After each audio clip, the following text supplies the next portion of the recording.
오늘 하나님께서 우리에게 주신 말씀은 창세기 26장 1절에서 11절까지입니다. 하나님의 말씀 받들어 읽도록 하겠습니다. 아브람 때 들었던 흉년이 다시 그 땅에 찾아 들었습니다. 그래서 이삭은 그랄에 있는 블레셋 왕 아브멜렉에게 찾아갔습니다. 그때 여호와께서 이삭에게 나타나셔서 말씀하셨습니다. 이집트로 내려가지 말고 내가 내게 일러주는 땅에서 살아라. 이 땅에서 계속 살면 내가 너와 함께 하겠고 내게 복을 주겠다. 너와 내 자손에게 내가 이 모든 땅을 줄 것이고 내가 내 아버지 아브라함에게 맹세한 것을 이뤄주겠다.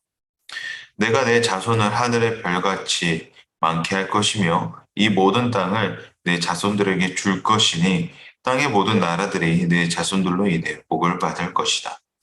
아브라함이 내 말에 순종하고 내 명령과 내 계명과 내 율례와 내 법을 다 지켰기 때문이다. 그래서 이삭은 그랄에 머물렀습니다. 그곳 사람들이 이삭에게 그의 아내에 대해 물었습니다. 이삭이 말했습니다. 그녀는 제 여동생입니다. 이삭은 리브가가 너무 아름다워서 그녀 때문에 이곳 사람들이 나를 죽일지도 모른다라고 생각해 리브가를 제 아내입니다라고 말하기를 두려워했습니다. 이삭이 그랄에서 오랫동안 지냈습니다. 어느 날 블레셋 왕 아비멜렉이 창밖을 내다보다 이삭이 자기 아내 리브가를 껴안고 있는 것을 보았습니다. 아비멜렉이 이삭을 불러 말했습니다. 이 사람이 내 아내가 분명한데 어째서 너는 그녀는 제 여동생입니다. 라고 했느냐? 이삭이 대답했습니다. 그녀 때문에 제가 죽게 될까봐 그랬습니다. 아비멜렉이 말했습니다. 내가 어쩌려고 우리에게 이렇게 말했느냐? 백성 가운데 누군가가 내 아내와 같이 누웠더라면 어떻게 할 뻔했느냐? 하마터면 너 때문에 우리가 죄를 지을 뻔했다. 아비멜렉이 모든 백성들에게 명령을 내렸습니다. 누구는 이 사람이나 그의 아내를 건드리는 사람은 반드시 죽을 것이다. 아멘. 오늘도 주님께서 우리와 함께 하심을 믿고 나아가는 시간이 되기를 소망합니다. 오늘 본문은 이삭이 있었던 브엘라 헤로이에 흉년이 들었다는 장면에서 시작을 하고 있습니다. 브엘라 헤로이는 하나님께서 하갈에게 우물을 주신 곳을 말하고 있는 것이죠. 이곳은 브엘세바에 위치해 있습니다. 그런데 1절을 보게 되면 그곳에 흉년이 들었다고 합니다. 이 흉년은 아브라함이 경험했던 흉년과 같음을 성경에서 기록하고 있는데요. 아브라함이 흉년을 경험했던 때는 총 두 번이 있습니다. 첫 번째는 12장에서 하란에서 가나안으로 이주한 직후에 일어났던 흉년이 있었고요. 두 번째는 20장에서 블레셋 그랄로 잠시 이주했을 때 이렇게 두 번 아브라함은 자신의 일생 속에서 흉년을 경험하게 됩니다. 1절에서도 그때와 마찬가지로 이삭에게도 동일한 극심한 흉년이 들었다고 성경은 이야기를 하고 있습니다. 이삭은 그런 흉년이 들었기 때문에 하나님께서 약속하신 땅을 벗어나서 블레셋을 거쳐 이집트로 향하고자 했습니다. 이 모습은 마치 아브라함이 했던 것과 동일한 모습을 보이고 있습니다. 이삭이 부엘레헤로에 머물렀던 이유가 무엇이었습니까? 그곳이 자신의 아버지와 하나님과의 영적 깊은 유대감이 있었던 곳이기에 또한 자신이 이제 언약의 계승자로서 인정받았던 유서 깊은 곳이기 때문에 그곳에 머물렀었던 것인데 위기가 찾아오니 벗어나고자 하는 행동을 취합니다. 그런 위기가 찾아오니 이삭의 행동은 아브라함의 행동을 다습하고 있었던 것이죠.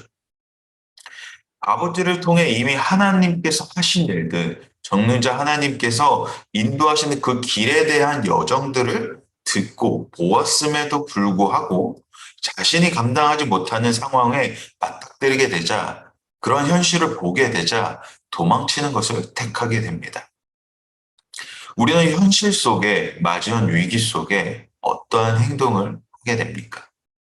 마주볼 자신이 없어 피하거나 다른 곳으로 우리의 시선을 먼저 돌리지는 않는지, 아니면 내가 정말 하나님께 나의 상황을 먼저 아뢰고 잠잠히 하나님께서 하실 그때를, 하나님께서 말씀하시는 그때를 기다리고 있는지, 이삭이 정말 하나님께서 그의 인생을 통해서 일하시는 분이라는 것을 그가 알았다면 섣불리 행동하지 않았을 것입니다. 왜 그렇습니까? 아브라함을 통해, 그의 아버지를 통해 수없이 들었던 전능자 하나님의 일하심을, 하나님의 그 능력을 그가 기다리고 있었더라는 것이죠. 하지만 이삭은 하나님을 전적으로 신뢰하는 태도보다 현실에 급급한 태도를, 행동을 먼저 보입니다. 하나님의 임재를 직접적으로 경험했던, 아버지 곁에서 직접적으로 경험했던 이삭은 왜 오늘과 같은 행동을 했던 것입니까? 자신의 안위, 가족의 보호, 재산의 피해 등등에 대한 걱정이 하나님보다 앞섰기 때문입니다. 다시 말해, 이삭에게 그 땅을 허락하시고 그 풍요로움을 허락하신 분이 하나님이시라는 것을 그는 잊었기 때문입니다. 그가 만약에 하나님을 온전히 신뢰하는 자였다면, 하나님과의 영적인 친밀함이 계속되는 사람이었다면, 흉년은 그에게 어떠한 영향을 행사할 수 없었을 것을 잘 알고 있었을 것입니다.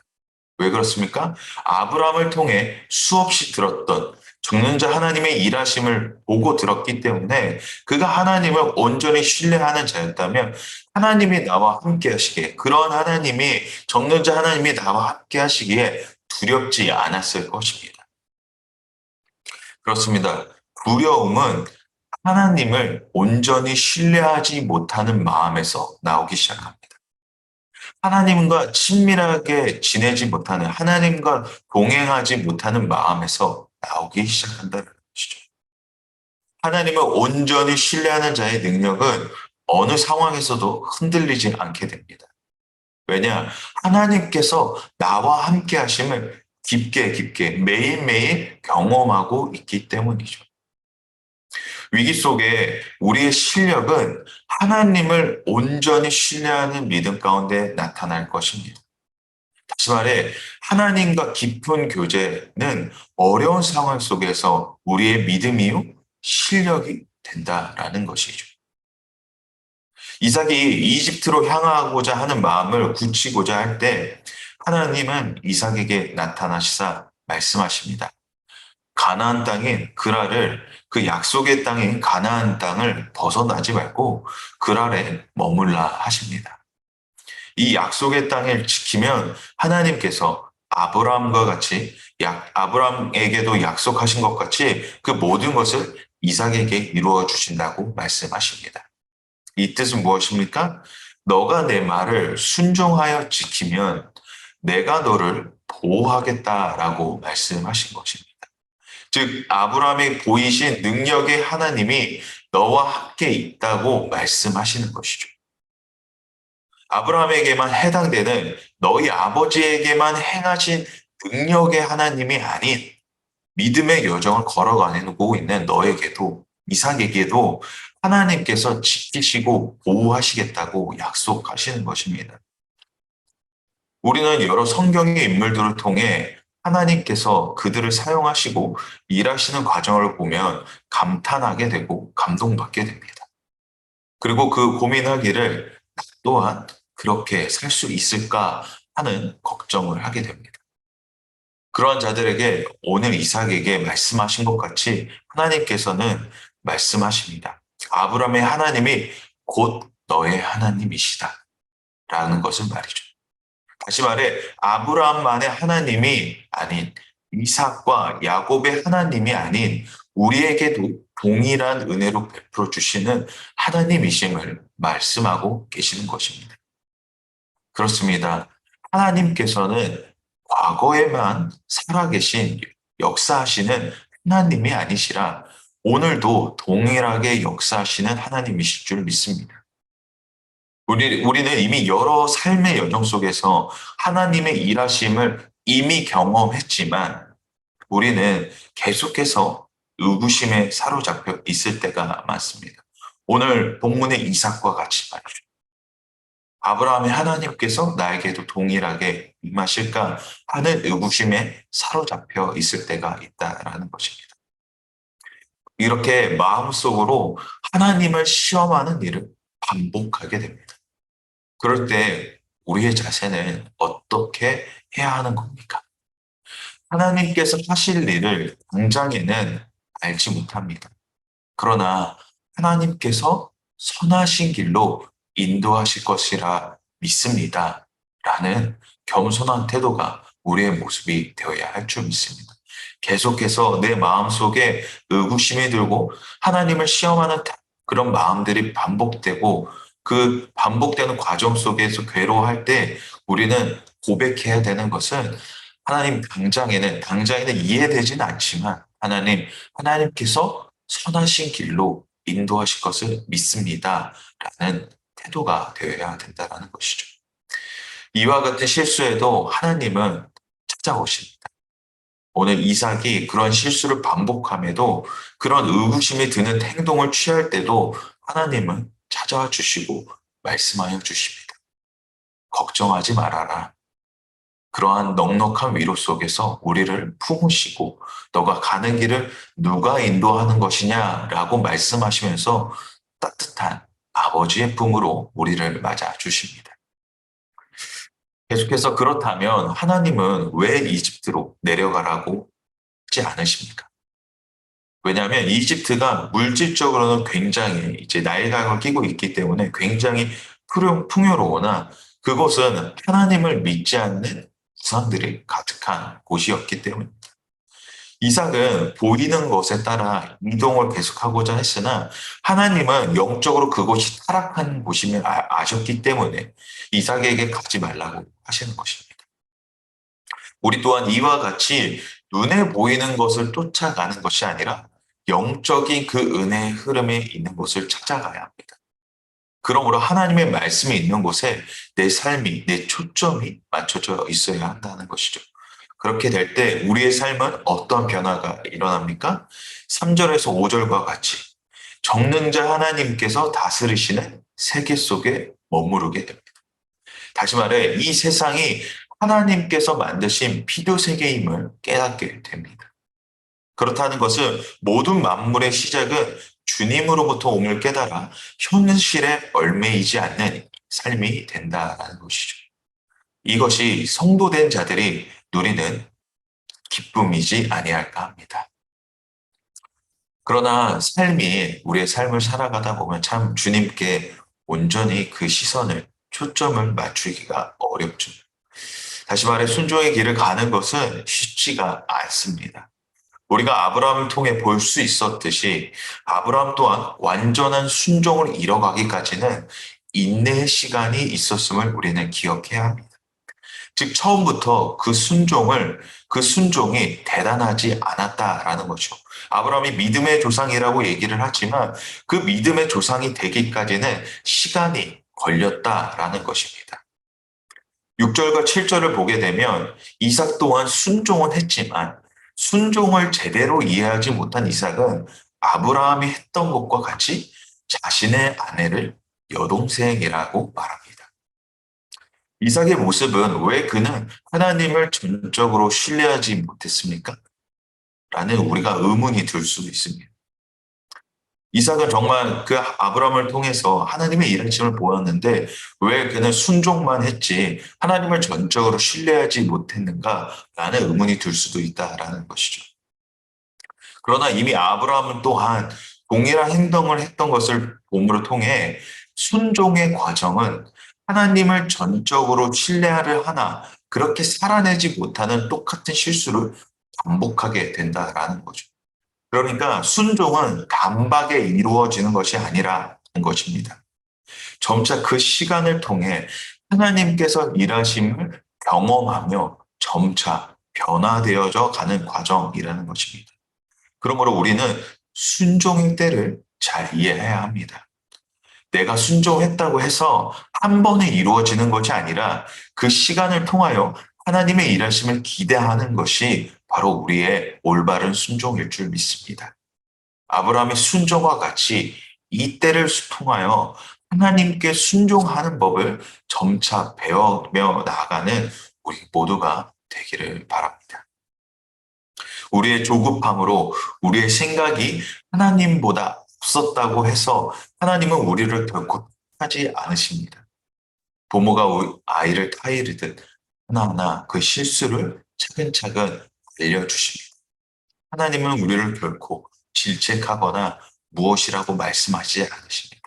따뜻한 품안 가운데서 우리가 순종했을 때 실수를 했음에도 불구하고 하나님께서는 차근차근 다시 한번 알려주신다라는 것입니다.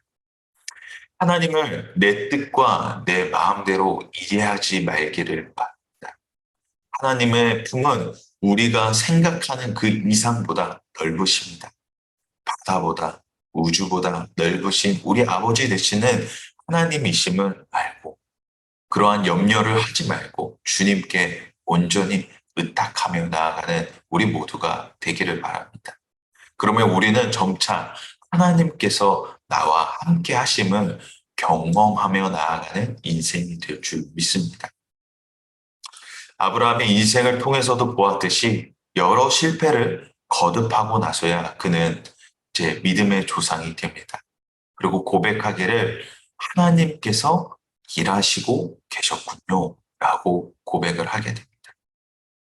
하나님의 일하심은 어디서 볼 수 있습니까? 오늘 본문 9절부터 11절까지를 보게 되면 하나님께서 이삭을 책임져 주시는 그 누구도 이삭을 건드릴 수 없음을 통해서 보게 됩니다. 이것이 주님과 동행하는 인생의 기쁨일 줄 믿습니다. 지금 이야기하는 것은 순종의 대가가 이렇다라는 것을 이야기하는 것이 아니라 순종을 했을 때 우리의 어떤 행동을 막론하고 하나님께서는 계속해서 그 믿음을 통하여서 구원의 길로 인도하고 계신다라는 것입니다. 그렇기에 우리의 성도된 자들의 기쁨은 그러한 곳에서 하나님께서 책임져 주시는 인생 가운데서 자유함을 누린다라는 것이죠. 우리는 아무것도 한 것이 없이 그저 따라가고자만 노력했을 뿐인데 하나님께서 그 길을 모두 예비하고 계신다라는 것입니다.